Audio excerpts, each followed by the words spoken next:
Hey, it's James from survivalpunk.com. Good morning.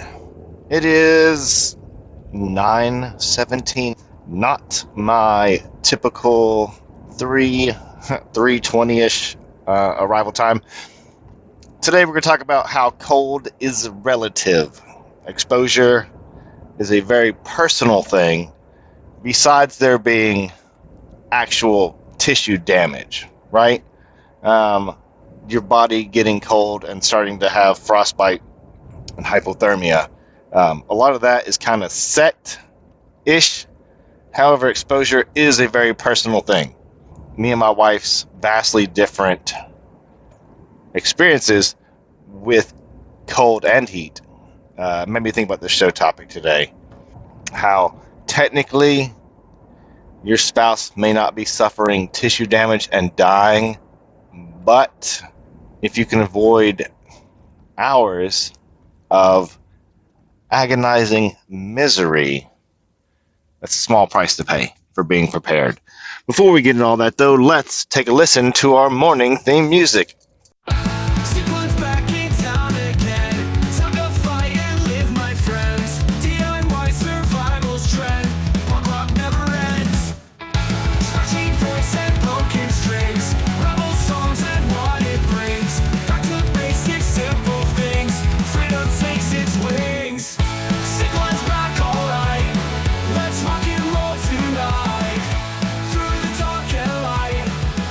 And we're back. I feel like I need to be taking advantage of my paid subscription to the Suno AI music creating thing and knock out a couple more theme songs while I have the service. I thought about making one. We had what was that 2-part series that we just did? We just did a series on something, and I feel like I could have made a theme song to that anyway. Like I was saying, I haven't looked into the biology if tissue damage is only applicable to a certain temperature, right? 30 degrees causes tissue damage and below, and there's a happy window. Your tissues are perfectly happy in this window, and then if you go above that, they start to get unhappy again. I work with food at my job, not as directly as generally I'm not preparing food for you to eat, so it's not like a restaurant.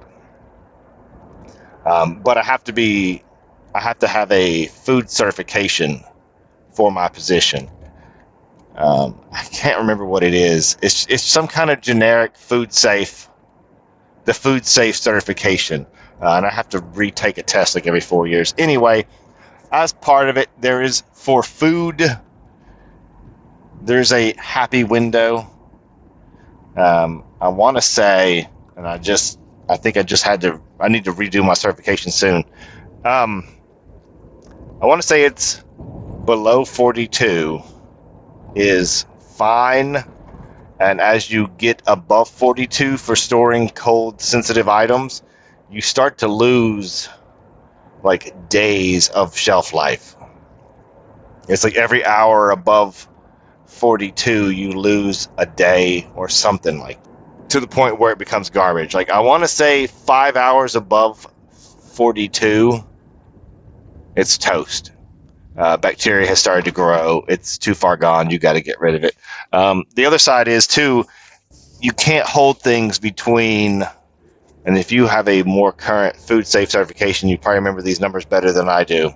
Not the best at it. But above 42 until 118 or so, we're not food. But the human body does have a window as well of, these are the temperatures that make me happy, and these temperatures don't make me happy. And it tends to go, everybody is different. But somewhere within that window, people tend to fall. Right? If you have a high thyroid function, if you have a high metabolism, your body may run naturally warmer. There's other tricks to kind of increase your body's core temperature so that you're warmer. But for the most part, there's a window where humans tend to be fairly comfortable universally, right? I would say somewhere around 65 to like 75 is a pretty safe. Someone's going to be fairly comfortable in that window, right? 65 may be wholly too cold for your spouse, but 65 may be perfect for you. And then above it, my wife is super Goldilocksies on a bunch of stuff. Temperature is one of them. I have an ongoing debate with a friend of mine that listens to the show, and I'm always like, my wife wants the house to be damn near sauna-like. She's actually a reptile person, and she wants the house to be a sauna. I find the temperature that she finds to be comfortable pretty much gross. And I may start sweating. And he's like, well, you should. He's like, I always want it to be as hot in the house as possible, and my wife to be as comfortable, so she wears less clothes. There is merit in that argument, and I absolutely get it that I'd rather my wife be wearing less clothes than bundled up. If she would be comfortable at a normal human temperature. Anyway, the whole point though is you may be packing your bug out bags and being prepared, and you may have exposure to extreme elements mitigated to discourage tissue damage, right? Like you have the stuff so that you're not going to freeze to death. But are you considering comfort in that? Right? How can you take it? Like, there are temperatures in which case it's perfectly fine temperature, and my wife will be shivering. Yes, we're going to run some blood work. I think she's anemic or something else. I think it might be some combination of anemia and her thyroid. We've been dieting for so long. I feel like her thyroid might be having an issue. However, I've also been dieting as long as her, and I just had blood work done, and my thyroid is low normal. It's absolutely normal. However, it's fun sometimes to look at your blood works and not look at the bullshit normal, right? A lot of those number values that are like, this is normal. It's not actually healthy. It's not actually optimal. It's just, these are the numbers to indicate you are not dead. So, having to stop at the dump on the way to work to throw my trash off so it doesn't get out of control. I think I can. Is that this guy pulling out? You are? Yeah, you are. I don't love the new setup at this place. It's a weird. Dude, just get in your truck and pull around, man. Just go. Just fucking go. All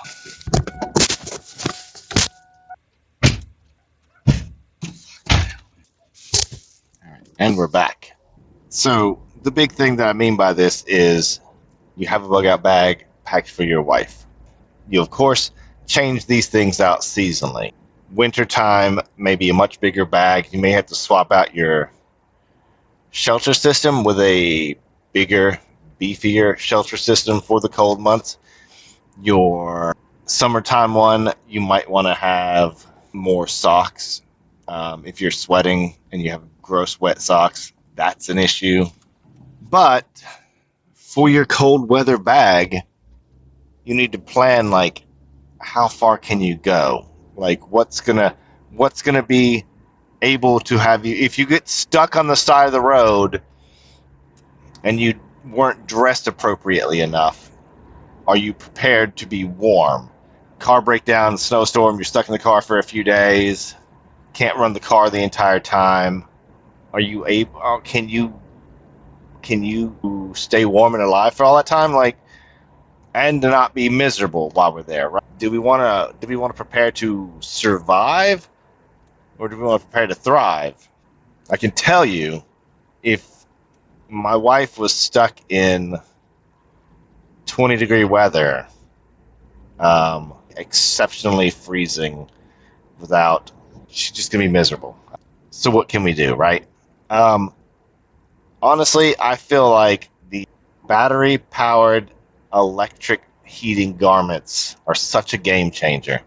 As a caveat, don't get tricked on the TikTok shop with, I got a new tripod in the mail and I gotta bring it out to the car. Anyway, there are some gloves on the TikTok shop that have a universal power button logo on them. They are not actually heated gloves. They just have a button like printed on there for no reason. Doesn't make no damn sense. But the heated jackets, the heated vests, the heated actual gloves, heated boots, I am positive, I need to look this up, but I'm positive, one, that I think you can find a 12-volt cigarette lighter adapter electric blanket. That I'm absolutely positive you would be able to find. Secondarily, I don't see any reason why someone doesn't have a electric blanket that just runs off of a battery pack. That's ChatGPT. When I asked for the Amazon item of the day, try to find a battery pack powered.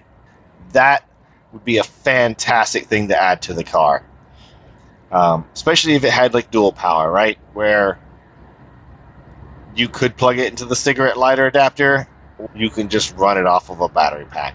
And I would say performance on these things tends to vary, as does price.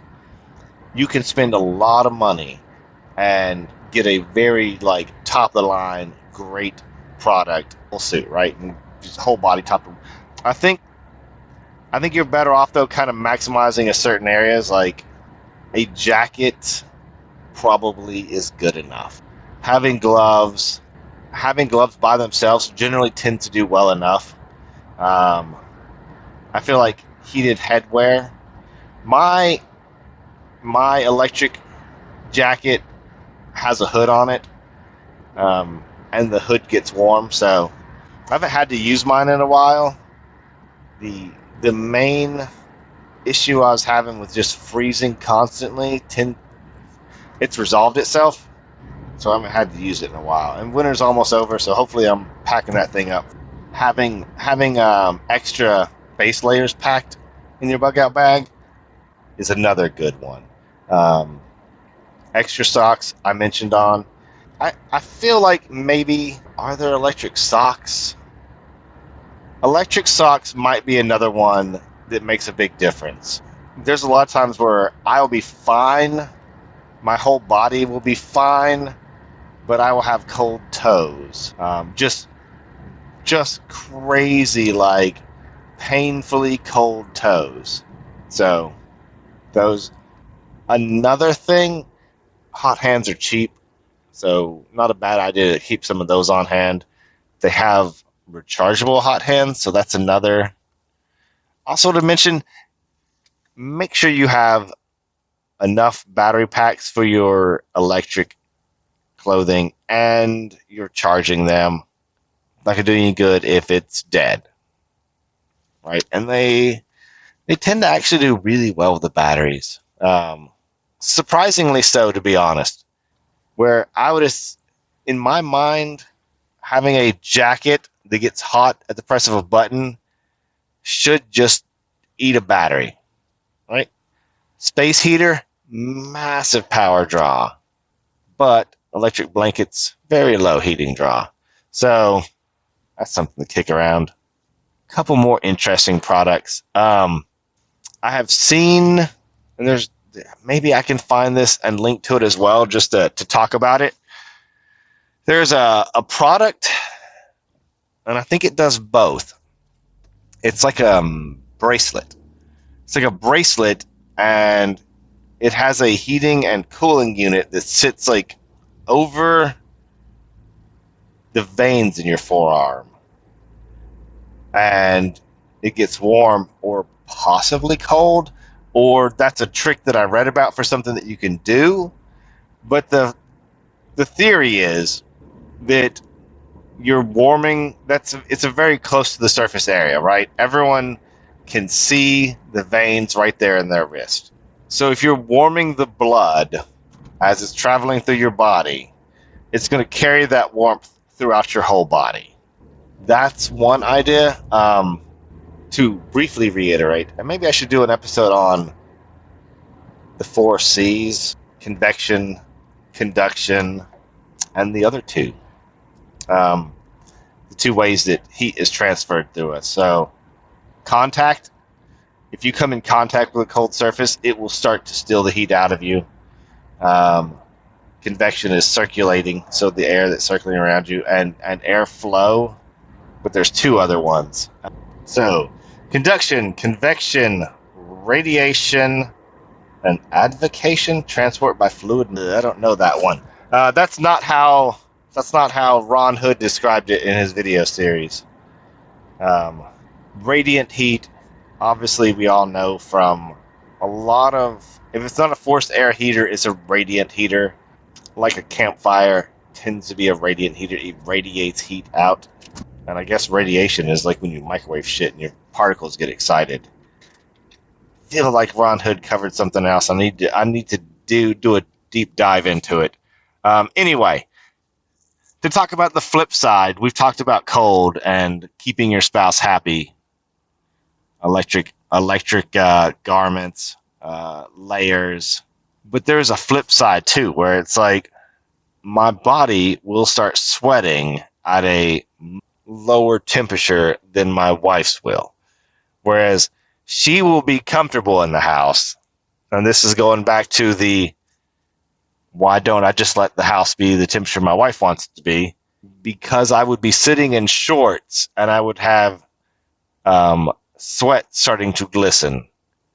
Nobody wants to sit around sweating in their house. That is gross and uncomfortable. So that is another thing to keep in mind, and you don't want to be losing body fluids by sweating. You want to try to mitigate sweating. So if you're sweating, that's not really a good thing for a lot of reasons. One, you're losing liquid. You're becoming dehydrated by sweating. You're going to have to consume more. You have to consume more liquids. Secondly, it can really turn into a bad situation quickly. The temperature plunges and you're soaked through with sweat, and now it's going to steal your heat away faster, and you're gonna be at risk of freezing. I can tell you, for various reasons, and I don't know what they are. No, they're not trend sweats. I have had fairly bad night sweats on occasion over the last couple of years. Specifically like the last year, and then about a decade ago, I had MRSA and had horrendous sweats. And I can tell you that when you soak through your bed like that,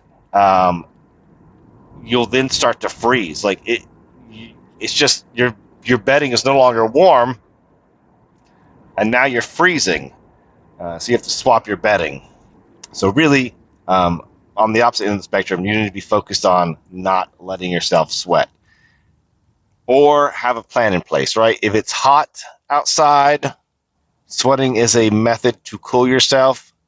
However, you need to have a plan in place that you can stop that and not freeze, right? So if it's hot during the day and freezing during night, you want to make sure that you dry off, you clean up. You don't want to be going to sleep with a bunch of sweat all over you.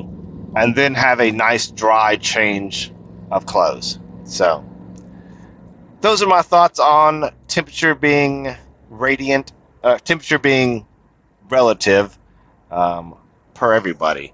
So, with that, this has been James from SurvivalPunk.com. DIY to survive, you guys.